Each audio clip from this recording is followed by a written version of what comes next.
Have you been working on pancake and it kind of looks like this or this? Then let me help you with that. Starting from the tabletop position, you're gonna take one leg out to the side. And while you're pushing the foot down into the ground, you're gonna take the hips back and forward, trying to push the foot down into the ground the whole time. And then I want you to come back into center, and I want you to work on anteriorly and posteriorly tilting the pelvis. And you're gonna do each one 20 times. Next, try to bring the foot in line with the knee as much as possible.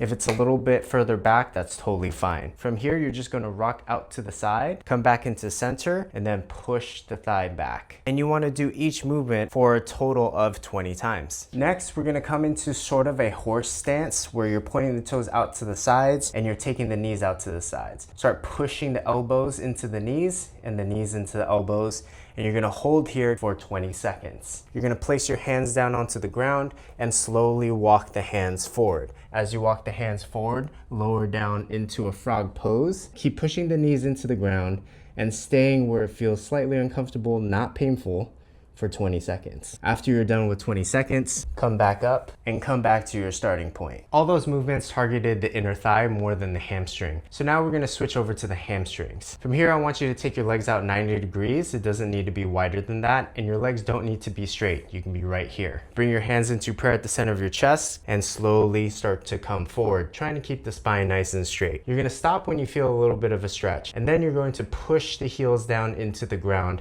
and you'll feel the stretch intensify. You're gonna hold it here for 20 seconds, and after 20 seconds, place your hands down to help yourself back up. Once you've done that, you're gonna do a total of 3 rounds, going a little bit deeper and deeper. If you want to add a little bit of shoulder mobility, you can take your arms behind your back and press your knuckles together and in towards the spine. Stay nice and long.